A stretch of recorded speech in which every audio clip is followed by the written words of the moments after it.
계시록 9장에서 6째 나팔을 분 다음에 11장 14절에 7째 나팔을 부는 것이 나옵니다. 그 사이에 있는 10장에서 11장 13절은 이 땅의 교회에 대한 말씀입니다. 새하늘과 새 땅에 들어갈 교회와 성도가 땅에서 복음을 전가하면서 고난받는 모습을 보여줍니다. 10장에서 말한 교회의 복음의 전거에 관한 이야기는 나중에 15장에서 승리한 성도의 찬양으로 발전합니다. 교회는 복음을 전하고 들으면서 고난 가운데 성장합니다. 세상의 고통과 고난이 그리스도의 재림과 마지막 심판으로 발전하고 있습니다. 이 역사의 중심에는 교회가 있습니다. 교회는 고난 가운데 번성합니다.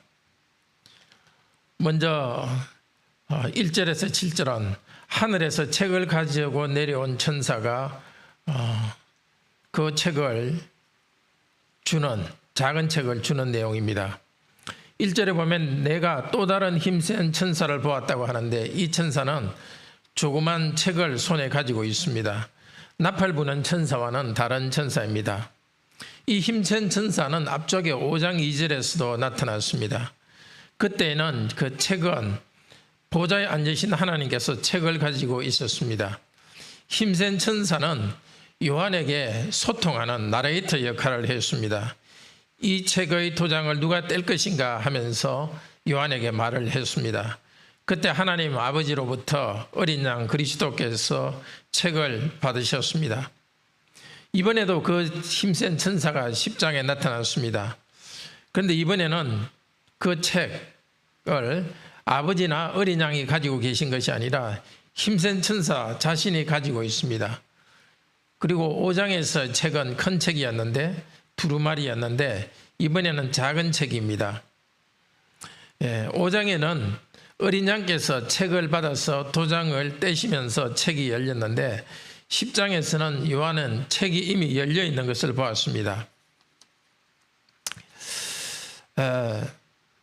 그리고 이 책을 아버지 하나님께서 가지고 있는 것이 아니라 힘센 천사가 가지고 있고 요한이 천사로부터 받습니다. 또 하나 5장의 책과 이 10장의 책의 차이는 5장은 하늘의 장면이지만 10장은 땅의 장면입니다. 그런데 5장에 나왔던 큰 책과 여기 천사가 가지고 있는 작은 책은 사실은 같은 책입니다. 하나님의 계시의 말씀입니다. 하늘에서 그리스도께서 받으신 그 책을 땅에서는 피조물인 천사가 피조물인 요한에게 전달할 때 같은 책이지만 작은 책이라고 표현했습니다. 요한에게 책을 주었다는 것은 성령님을 통해서 요한에게 계시해 주는 것을 말합니다. 이 책은 복음입니다. 사도가 전한 이 복음은 원래 아들 하나님께서 아버지 하나님으로부터 받으신 내용입니다. 그리스도께서는 하나님이 예정하신 뜻, 봉인된 책, 봉인된 두루마리에 감추어져 있는 내용에 따라서 십자가와 부활, 성천, 재림을 이루십니다. 그리스도께서 복음의 내용을 성취하십니다. 이 복음을 그리스도께서는 성령님을 통하여서 우리에게 요한에게 전달해 주십니다. 이 힘센 천사의 모습은 그리스도의 모습과 비슷합니다. 힘센 천사의 머리 위에는 무지개가 있고 얼굴은 해와 같고 사자의 부르짖는 소리와 같고 발에는 불기둥이 있습니다. 그런데 앞쪽에 4장 3절에서 아버지 하나님께서 앉으신 보좌 주위로 무지개가 둘러싸여 있습니다. 또 앞쪽 1장 14절에 보면 15절에 보면 인자와 같은 그리스도께서도 큰 음성과 불같은 눈과 빛난 주석 같은 발을 가지고 계셨는데 천사도 이 예수 그리스도의 모습과 비슷합니다. 천사가 사자처럼 부르짖었는데 앞쪽에 5장 5절에 다윗의 사자인 어린 양 그리스도와 닮았습니다. 천사는 그러니까 성부 하나님과 성자 하나님을 가까이 모시기 때문에 하나님의 영광이 그에게 스며들어 있습니다. 천사 자신의 말과 모습을 통해서 하나님의 영광을 사도와 교회에 전달하십니다. 사자가 부르짖는 듯한 그런 천사의 음성은 아모스 3장 8절에도 나옵니다. 사자가 부르짖은즉 누가 두려워하지 아니하겠느냐? 주 여호와께서 말씀하시니 누가 예언하지 않겠느냐? 사자이신 주님께서 부르짖는 것을 천사는 메아리처럼 따라서 전합니다. 같은 내용을 사도 요한이 받았고 또 사도들도 계시를 받아서 그 계시를 전합니다. 교회는 항상 받은 말씀을 신실하게 전해야 됩니다. 교회는 이 땅에 울려 퍼지는 하나님의 음성입니다. 하나님이 주신 계시의 말씀을 메아리처럼 울려 퍼지게 해야 됩니다. 예. 이렇게 신실하게 복음을 전해야 될 것을 이 환상을 그림을 통해서 보여줍니다. 천사가 말한 내용을 이제 요한이 바로 기록해서 쓰려고 하니까 쓰지 말라고 합니다. 4절에. 그렇지만 이것을 영원한 비밀로 남겨두지는 않습니다. 7절에서 말하듯이 7째 천사가 나팔을 불 때 하나님의 비밀이 그 종 천사에게 전한 복음과 같이 이루리라고 말합니다. 하나님의 예언을 담은 말씀이 성취될 날이 다가온다는 것입니다. 다니엘서 12장 9절도 이 말은 마지막 때까지 간수하고 봉함할 것이니라고 말했습니다. 그리고 12장 10절에서는 많은 사람이 연단을 받아 스스로 정결하게 되며 희게 할 것이나 악한 사람은 악을 행하리라고 말합니다. 다니엘이 보았던 환난의 때에 대한 예언은 봉함되어 있었습니다. 요한의 때에도 비밀로 봉함되어 있지만 이제 곧 완성될 것입니다. 요한계시록 22장 10절에서는 더 이상 예언의 말씀을 봉인하지 말라고 합니다. 다 성취되었기 때문입니다. 이 봉인된 감추어진 비밀은 사실은 예수 그리스도이십니다. 고린도전서 2장 7절에서 비밀이신 예수 그리스도라고 하죠. 하나님은 복음을 통해서 비밀인 예수 그리스도를 나타내셨습니다. 예수 그리스도의 십자가의 고난을 통해서 하늘나라의 영광에 들어가시면서 하늘의 비밀을 예수 그리스도께서 행동을 통해서 나타냈고 사도는 복음을 통하여서 비밀이신 그리스도를 나타내었습니다. 심판하시며 구원하신다는 이 비밀은 아직 말씀으로는 계시되었지만 아직 사건으로는 이루어지지 않았습니다. 그래서 비밀입니다. 그리스도께서 구원의 역사를 완성해 가시면서 감추어진 비밀이 조금씩 더 나타납니다. 그리스도께서 구원 역사를 완성해 가시는 일을 하시면서 이 땅의 교회를 계속 복음을 전하는 일에 사용하고 계십니다. 1절에서 7절까지의 말씀이었습니다. 그리고 8절부터 11절은 교회의 대표자인 요한이 책을 받아 먹는데 입에는 달지만 배에는 쓰다고 합니다. 작은 책을 천사로부터 받아 먹습니다. 천사가 말한 대로 그 책은 입에는 달지만 배에는 쓰디 있습니다.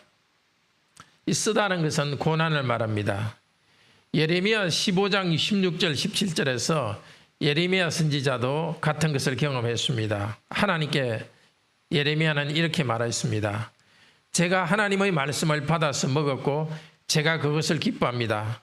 그렇지만 나는 외롭고 괴롭고 분노가 있습니다. 이 분노라는 단어가 헬라 성경에서는 쓰다고 표현이 됩니다.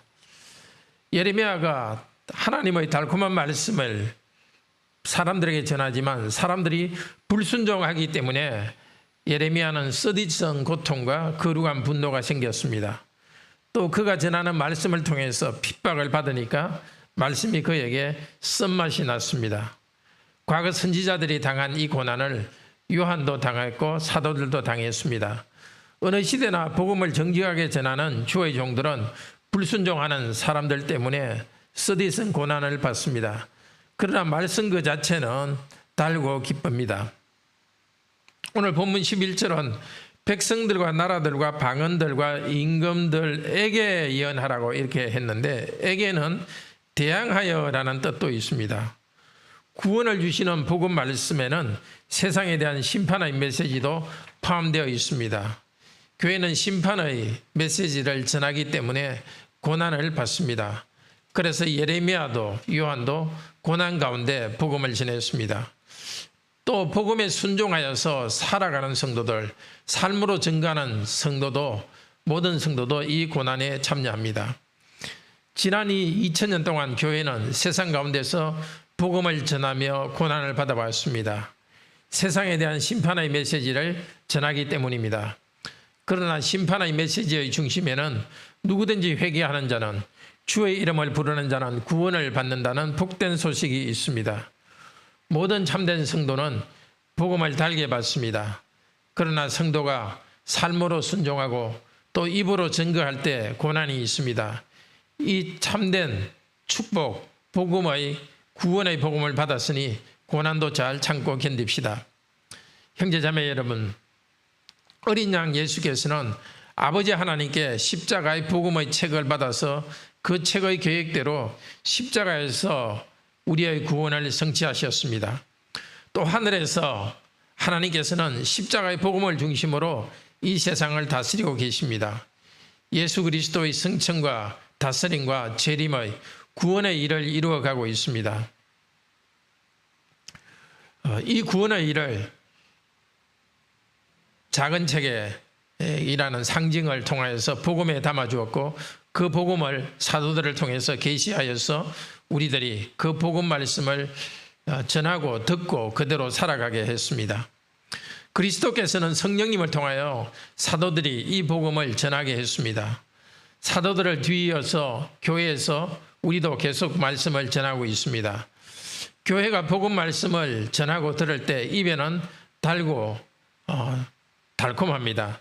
그러나 그것을 전하는 자는 뱃속에 큰 고통이 있습니다. 그대로 살아가는 자는 고난이 있습니다. 이 고통과 핍박 가운데서 주님의 나라가 지역교회 안에 구체적으로 이루어집니다. 주님의 재림의 날도 오고 있습니다. 우리는 예수님의 재림의 전령입니다. 입으로 복음을 전하든지 아니면 삶으로 복음을 살아가든지 어느 순간에서든지 고난받는 것을 즐거워하면서 복음을 전하고 그대로 살아가도록 합시다. 함께 기도합시다. 자비로우신 하나님, 주님의 복음 말씀을 우리에게 전해주어서 감사합니다. 그리스도의 십자가의 부활의 복음을 믿고 구원받도록 인도해 주셨습니다. 어린 양 그리스도께서 세상을 심판한다는 이 사실도 계시해 주셨지만 그 일이 일어날 때까지 저희는 인내하며 기다립니다. 또 주 예수 그리스도의 십자가의 복음은 우리 입에 달기가 꿀 같습니다. 죄를 용서받고 의롭게 살아가도록 인도하시는 그 복음 말씀에 감사합니다. 그러나 복음 말씀은 배에는 쓰디쓰다고 했습니다. 복음에 순종하며 살아갈 때에 항상 고난이 있습니다. 복음을 전할 때 고난이 있고 순종할 때 고난이 있습니다. 고난과 고통의 날들이 영원하지 않고 우리 주 예수 그리스도의 재림으로 고난이 끝날 것입니다. 복음을 즐거워하면서 복음 때문에 당하는 고난도 기쁨으로 감당하게 하소서. 오늘도 하루를 살아갈 동안 고통과 고난 가운데 있는 성도들에게 힘과 능력을 주셔서 그 가운데 연단받아 그리스도의 형상으로 자라가게 하소서. 모든 성도들이 복음의 빛 가운데 이 세상 가운데 빛과 소금으로 선한 영향력을 행사할 수 있도록 하소서.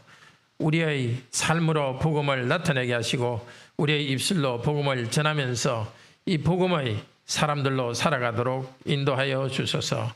주 예수 그리스도의 이름으로 기도드립니다. 아멘. 네, 오늘도 은혜로운 기도 시간 되기를 축복합니다.